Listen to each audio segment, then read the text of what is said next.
Testimony 7, Chapter 1, The North and the South. January 4, 1862. I was shown some things in regard to our nation. My attention was called to the Southern Rebellion. The South had prepared themselves for a fierce conflict, while the North were asleep as to their true feelings. Before President Lincoln's administration commenced, great advantage was taken by the South. The former administration planned and managed for the South to rob the North of their implements of war. They had two objects for doing so. Number one, they were contemplating a determined rebellion and must prepare for it. Number two, when they should rebel, the North would be wholly unprepared. They would thus gain time, and by their violent threats and ruthless course they thought they could so intimidate the North that they would be obliged to yield to them and let them have everything their own way. The North did not understand the bitter, dreadful hatred of the South toward them, and were unprepared for their deep-laid plots. The North had boasted of their strength and ridiculed the idea of the South leaving the Union. They considered it like the threats of a willful, stubborn child, and thought that the South would soon come to their senses, and becoming sick of leaving the Union, would, with humble apologies, return to their allegiance. The North have had no just idea of the strength of the accursed system of slavery. It is this, and this alone, which lies at the foundation of the war. The South have been more and more exacting. They consider it perfectly right to engage in human traffic, to deal in slaves and the souls of men. They are annoyed and become perfectly exasperated if they cannot claim all the territory they desire. They would tear down the boundaries and bring their slaves to any spot they please, and curse the soil with slave labor. The language of the South has been imperious, and the North have not taken suitable measures to silence it. The rebellion was handled so carefully, so slowly, that many who at first started with horror at the thought of rebellion were influenced by rebels to look upon it as right and just, and thousands joined the Southern Confederacy who had not had prompt and thorough measures been carried out by our government at an early period of the rebellion, even as ill-prepared as it was then for war. The North have been preparing for war ever since, but the rebellion has been steadily increasing, and there is now no better prospect of its being subdued than there was months ago. Thousands have lost their lives, and many have returned to their homes maimed and crippled for life, their health gone, their earthly prospects forever blighted, and yet how little has been gained. Thousands have been induced to enlist with the understanding that this war was to exterminate slavery. But now that they are fixed, they find that they have been deceived, that the object of this war is not to abolish slavery, but to preserve it as it is. Those who have ventured to leave their homes and sacrifice their lives to exterminate slavery are dissatisfied. They see no good results from the war, only the preservation of the Union, and for this thousands of lives must be sacrificed and homes made desolate.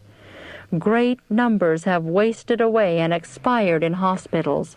Others have been taken prisoners by the rebels, a fate more to be dreaded than death. In view of all this, they inquire, if we succeed in quelling this rebellion, what has been gained? They can only answer discouragingly, nothing. That which caused the rebellion is not removed. The system of slavery which has ruined our nation is left to live and stir up another rebellion. The feelings of thousands of our soldiers are bitter. They suffer the greatest privations. These they would willingly endure, but they find they have been deceived, and they are dispirited. Our leading men are perplexed. Their hearts are failing them for fear. They fear to proclaim freedom to the slaves of the rebels, for by so doing they will exasperate that portion of the South who have not joined the rebellion, but are strong slavery men. And again, they have feared the influence of those strong anti-slavery men who were in command, holding responsible stations. They have feared the effects of a bold, decided tone, for it fanned to a flame the strong desire of thousands to wipe out the cause of this terrible rebellion by letting the oppressed go free and breaking every yoke. Many of those who are placed high in command to fill responsible stations have but little conscience or nobility of soul. They can exercise their power, even to the destruction of those under them, and it is winked at. These commanders could abuse the power given them and cause those subject to them to occupy dangerous positions where they would be exposed to terrible encounters with the rebels without the least hope of conquering them. In this way, they could dispose of daring, thoroughgoing men, as David deposed of Uriah. See 2 Samuel 11:14 and 15. Valuable men have thus been sacrificed to get rid of their strong anti-slavery influence. Some of the very men whom the North most needed at this critical time, whose services would be of the highest value, are not. They have been wantonly sacrificed. The prospects before our nation are discouraging, for there are those filling responsible stations who are rebels at heart. There are commanding officers who are in sympathy with the rebels. While they are desirous of having the Union preserved, they despise those who are anti-slavery. Some of the armies also are composed largely of such material. They are so opposed to one another that no real union exists among many regiments. As this war was shown to me, it looked like the most singular and uncertain that has ever occurred. A great share of the volunteers enlisted, fully believing that the result of the war would be to abolish slavery. Others enlisted intending to be very careful to keep slavery just as it is, but to put down the rebellion and preserve the Union. And then, to make the matter still more perplexing and uncertain, some of the officers in command are strong pro-slavery men whose sympathies are all with the South, yet who are opposed to a separate government. It seems impossible to have the war conducted successfully, for many in our own ranks are continually working to favor the South, and our armies have been repulsed and unmercifully slaughtered on account of the management of these pro-slavery men. Some of our leading men in Congress also are constantly working to favor the South.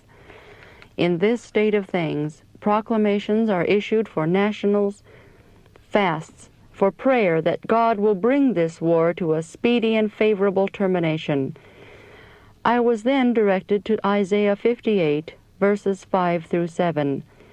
Is it such a fast that I have chosen, a day for a man to afflict his soul? Is it to bow down his head as a bulrush, and to spread sackcloth and ashes under him? Wilt thou call this a fast and an acceptable day to the Lord? Is not this the fast that I have chosen, to loose the bands of wickedness, to undo the heavy burdens, and to let the oppressed go free, and that ye break every yoke? Is it not to deal thy bread to the hungry, and that thou bring the poor that are cast out to thy house? When thou seest the naked, that thou cover him, and that thou hide not thyself from thine own flesh. I saw that these national fasts were an insult to Jehovah. He accepts of no such fasts. The recording angel writes in regard to them, Ye fast for strife and debate, and to smite with the fist of wickedness. I was shown how our leading men have treated the poor slaves who have come to them for protection. Angels have recorded it. Instead of breaking their yoke and letting the oppressed go free, these men have made the yoke more galling for them than when in the service of their tyrannical masters. Love of liberty leads the poor slaves to leave their masters and risk their lives to obtain liberty. They would never venture to leave their masters and expose themselves to the difficulties and horrors attending their recapture if they had not as strong a love for liberty as any of us. The escaped slaves have endured untold hardships and dangers to obtain their freedom, and as their last hope, with the love of liberty burning in their breasts, they apply to our government for protection, but their confidence has been treated with the utmost contempt. Many of them have been cruelly treated because they committed so great a crime as to dare to make an effort to obtain their freedom. Great men, professing to have human hearts, have seen the slaves almost naked and starving, and have abused them and sent them back to their cruel masters and hopeless bondage to suffer inhuman cruelty for daring to seek their liberty. Some of this wretched class they thrust into unwholesome dungeons, to live or die, they cared not which. They have deprived them of the liberty and free air which heaven has never denied them, and then left them to suffer for food and clothing. In view of all this, a national fast is proclaimed. Oh, what an insult to Jehovah! The Lord saith by the mouth of Isaiah, Yet they seek me daily, and delight to know my ways, as a nation that did righteousness, and forsook not the ordinance of their God. The escaped slaves have been told by their masters that the northern men wanted to get possession of them that they might cruelly misuse them, that the abolitionists would treat them worse than they had been treated while in slavery. All manner of horrible stories have been repeated in their ears to make them detest the North, and yet they have had a confused idea that some hearts in the North felt for their grievances and would yet make an effort to help them. This has been the only star which has shed its glimmering light upon their distressed and gloomy bondage. The manner in which the poor slaves have been treated has led them to believe that their masters have told them the truth in these things, and yet a national fast is proclaimed. Saith the Lord, Is not this the fast that I have chosen? To loose the bands of wickedness, to undo the heavy burdens, and to let the oppressed go free, and that ye break every yoke? When our nation observes the fast which God has chosen, then will he accept their prayers as far as the war is concerned. But now they enter not into his ear. He turns from them, they that are disgusting to him. It is so managed that those who would undo the heavy burdens and break every yoke are placed under censure, or removed from responsible stations, or their lives are planned away by those who fast for strife and debate, and to smite with the fist of wickedness. I was shown that if the object of this war had been to exterminate slavery, then, if desired, England would have helped the North. But England fully understands the existing feelings in the government, and that the war is not to do away slavery, but merely to preserve the Union, and it is not for her interest to have it preserved. Our government has been very proud and independent. The people of this nation have exalted themselves to heaven, and have looked down upon monarchical governments, and triumphed in their boasted liberty, while the institution of slavery, that was 1,000 times worse than the tyranny exercised by monarchical governments, was suffered to exist and was cherished. In this land of light, a system is cherished which allows one portion of the human family to enslave another portion, degrading millions of human beings to the level of the brute creation. The equal of this sin is not to be found in heathen lands. Said the angel, Hear, O heavens, the cry of the oppressed, and reward the oppressors double according to their deeds. This nation will yet be humbled into the dust. England is studying whether it is best to take advantage of the present weak condition of our nation and venture to make war upon her. She is weighing the matter and trying to sound other nations. She fears if she should commence war abroad that she would be weak at home, and that other nations would take advantage of her weakness. Other nations are making quiet yet active preparations for war, and are hoping that England will make war with our nation, for then they would improve the opportunity to be revenged on her for the advantage she has taken of them in the past, and the injustice done them. A portion of the Queen's subjects are waiting a favorable opportunity to break their yoke. But if England thinks it will pay, she will not hesitate a moment to improve her opportunities to exercise her power and humble our nation.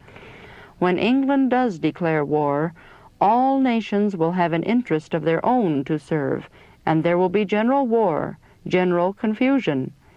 England is acquainted with the diversity of feeling among those who are seeking to quell the rebellion.